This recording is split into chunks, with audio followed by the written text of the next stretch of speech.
इसलिए मैंने कहा कि हम सब भाई भाई हैं।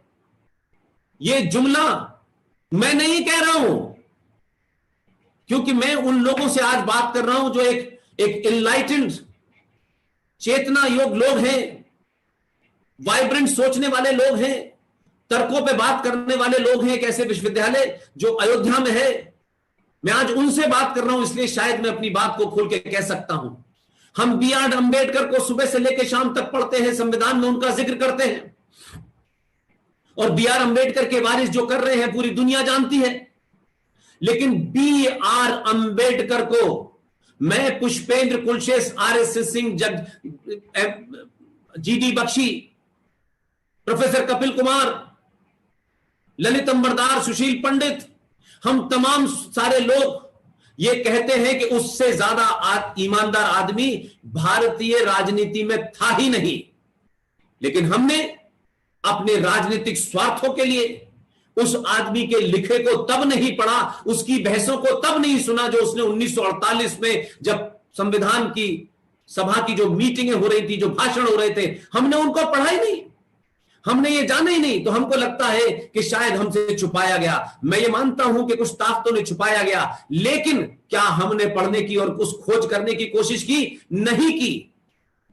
लिहाजा इस्लाम क्या है, ये काबा क्या है, ये मदीना क्या है, ये शरिया क्या है, ये हदीस क्या है, इन सब बातों को हमने वैसे ही ले लिया जैसे एक मौलवी, एक मौलाना हमको शाम को बैठ करके ज्ञान देता है, जो किसी स्कूल में नहीं गया, किसी विद्यालय में नहीं गया।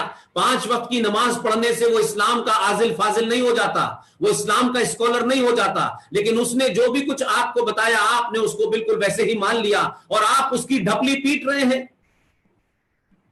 B.R. अम्बेडकर की किताब है, ये मैं बार बार प्रोफेसर साहब, वाइस चांसलर साहब और तमाम अध्यापक जो देख रहे हैं, इसको पढ़ें।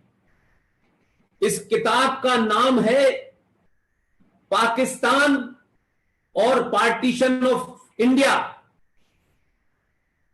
इस किताब का हिंदी ट्रांसलेशन भी मौजूद है। और B.R. अम्बेडकर में वो शक्ति थी।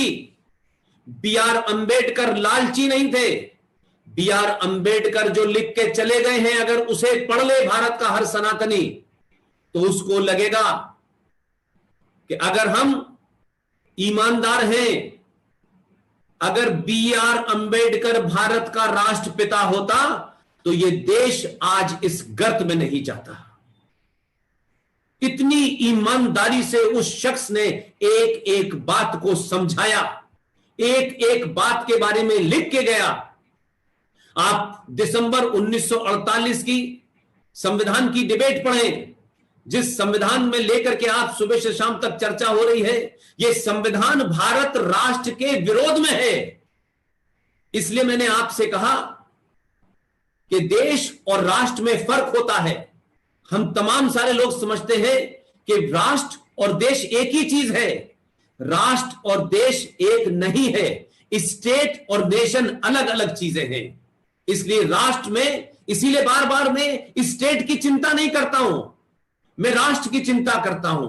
और मैं आपसे बताऊं कि जब अभी अभी आपका प्रोग्राम शुरू हो रहा था, जब आपने प्रोग्राम शुरू किया तो आपने सरस्वती वंदना से शुरू किया। और मुझे पूरी इस बात की, शायद मैं सच होऊंगा कि जब इसका इनॉग्रेशन भी किया होगा तो आपने दीपों को भी जलाया होगा, दीप भी प्रज्वलित किए होंगे।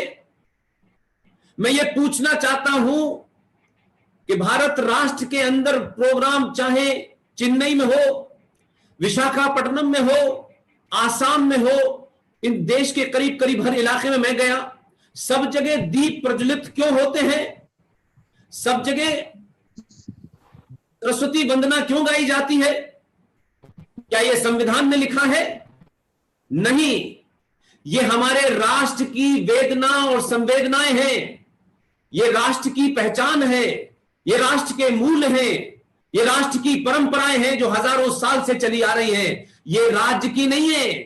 राष्ट्र और राज्य में फर्क है। इसलिए राष्ट्र इन हजारों साल की परंपराओं पर आधारित चलता है और राज्य संविधान से चलता है, पुलिस से चलता है, न्यायपालिका से चलता है।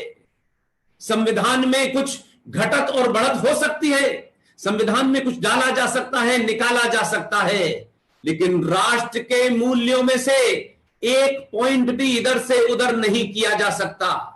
कि राष्ट्र की अवधारणा हजारों साल की परंपराओं के बाद बनती है। लिहाजा जब हम ये बात कहते हैं कि सारे धर्म बराबर हैं, तो एक बात ध्यान रखिए, ये पढ़े लिखे लोगों ने ये झूठ फैलाया।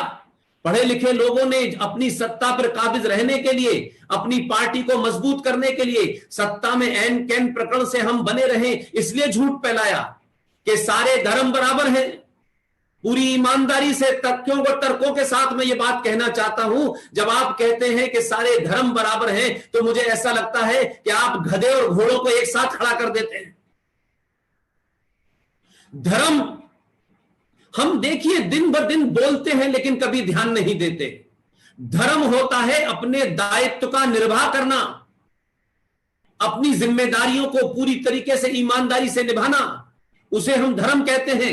इसीलिए भारतीय बोलचाल में कभी कभी हम कहते हैं हम धर्म संकट में पड़ गए हैं, ये करूं ये ना करूं। धर्म कोई पूजा पद्धति का एजेंडा नहीं है, किसी मंदिर की घंटी जाने पे मसला नहीं है, प्रसाद चढ़ाने का मसला नहीं है। इसलिए धर्म हमारी ड्यूटी है, हमारा दायित्व है। एक राजा का धर्म क्या है, एक शिक्षक का धर्म क्या है, एक अध्यापक का धर्म क्या है, एक छात्र का धर्म क्या है, एक डॉक्टर का धर्म क्या है, एक इंजीनियर का धर्म क्या है।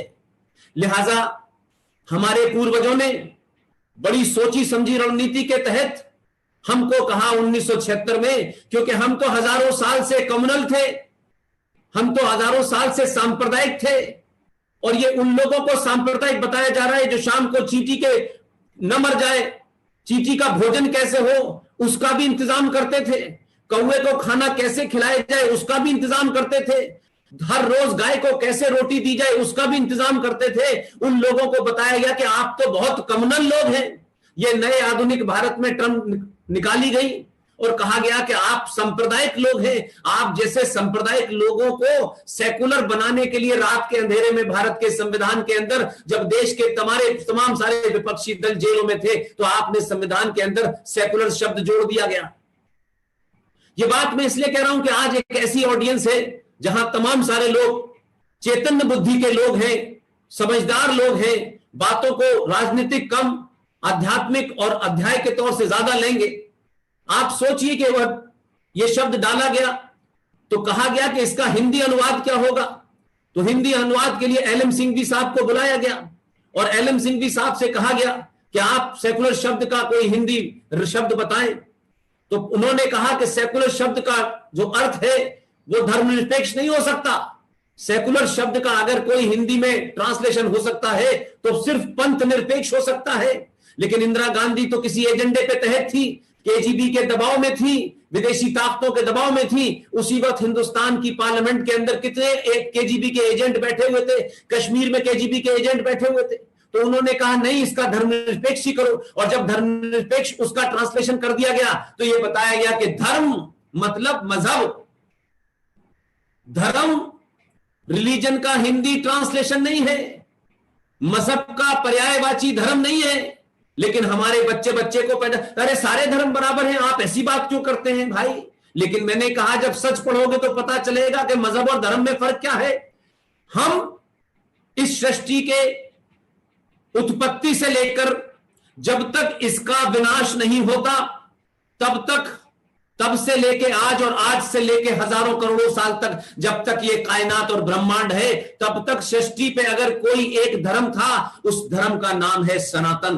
बाकी सब मजहब हैं, मजहब आते हैं चले जाते हैं, मजहब का पैगंबर होता है, मजहब की कोई किताब होती है, मजहब में ये करना है ये नहीं करना है, ऐसे करना है वैसे करना है। हमारा इससे कोई लेना देना नहीं है, ना हमारी कोई किताब है, न हमारा कोई पैगंबर है, न हमारे जीवन पैदा होने की कोई डेट है। और जिसके पैदा होने की डेट नहीं है वो मर नहीं सकता। जो पैदा हुए हैं 1400 साल पहले, 2000 साल पहले, वो जो पैदा हुए हैं उनका मरना निश्चित है। इसलिए अकबर नाम के एक आदमी ने भी एक मजहब चलाया था, वो समय के साथ मर गया। आप अपनी ताकत को, इतिहास को, अपनी सिविलाइजेशन को, अपनी उत्पत्ति को पहचानिए।